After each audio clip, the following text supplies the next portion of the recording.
Are you doing any radio or any podcasting No, right now?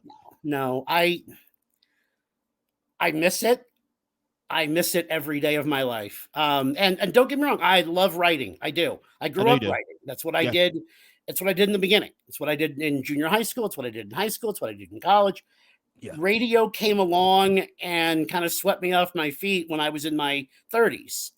Now I'm 53, and I, I struggle with the idea that I'm done with radio. I struggle with that from time to time because I miss it so much.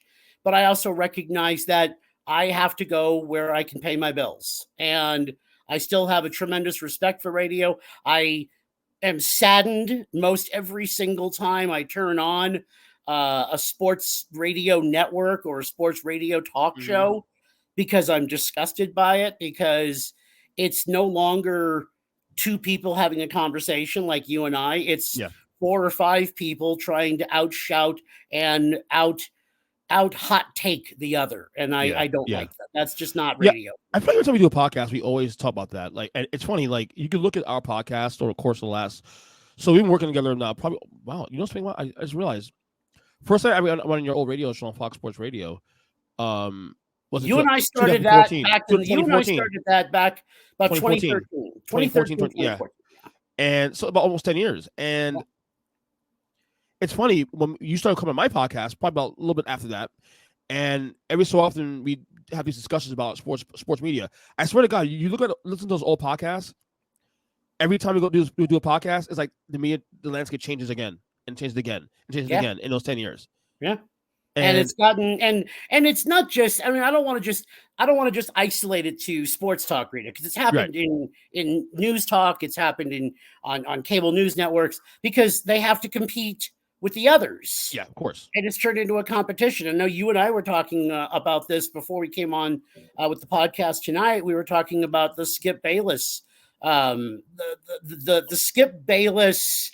I don't know what Experience. you want to call it. Skip Bayless experience, undisputed. The Skip Bayless experience, yeah, for lack of a better term. And it's like I don't know when it became necessary to outshout Skip Bayless, or when to outshout Chris Mad Dog Russo, or when it became cool to try and outshout Pat McAfee. Could anyone be less interesting than Pat McAfee, who stands around in his muscle shirt and his jocularity and his bullshit? I'm sorry, but I can't stand him. He is God's just biggest, worst thing that ever happened to the sports talk radio industry.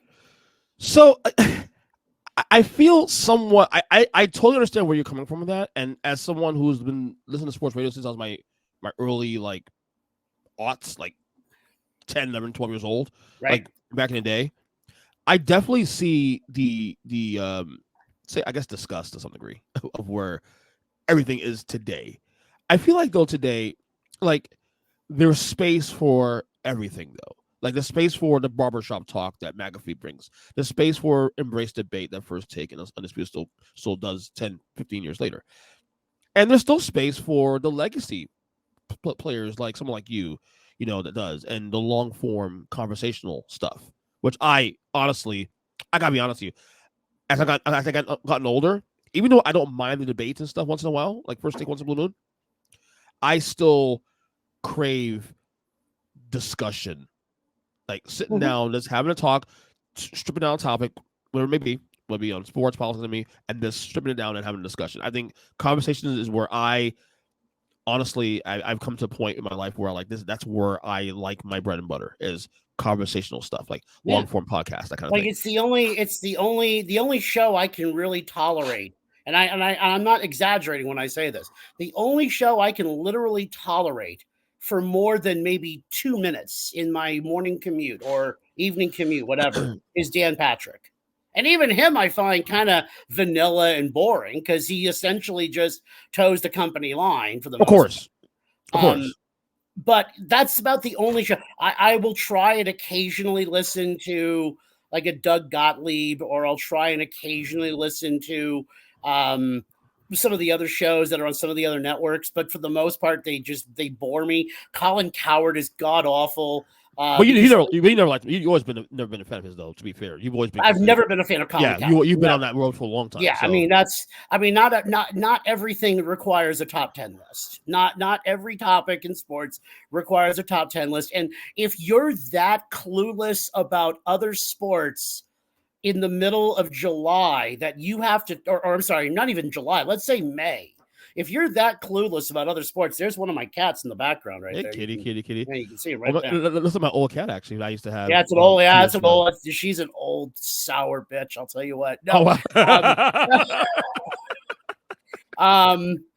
if you're that clueless about other sports in mid-May that you have to go through a top 10 list of who's the best wide receiver in the NFL in May, then you are not doing your job in following other sports that are going on in May, whether it be the NBA, whether it be Major League Baseball, whether it be anything. I mean, if you're that clueless that you have to spend a half an hour talking about the top 10 cornerbacks or, the top 10 quarterbacks, whatever, if that's how bad you are, then you don't deserve to be on the air.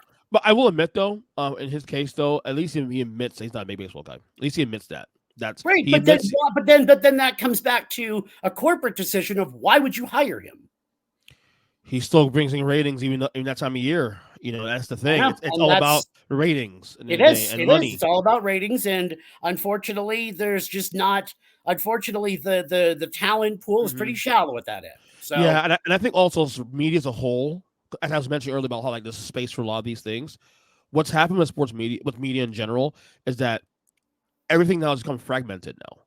Oh, yeah. Like you have your preferences laid out, and you just pick the preference you want, and that's it. Which is fine, I guess. To some degree, you have that still out there, but I just hate that. I'm with to some degree that I hate that the stuff that's less authentic is the most popular. Oh yeah, that's the stuff I think you and I agree on.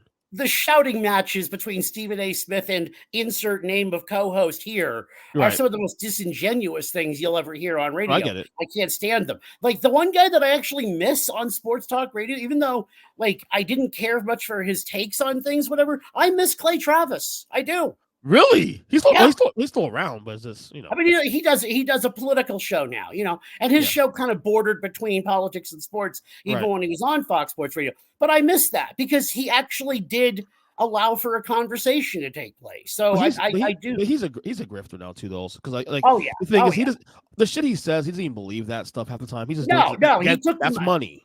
He took the money. He absolutely took the money, and good for him for doing it. But don't try and pass yourself off as being something other than someone who just took the money.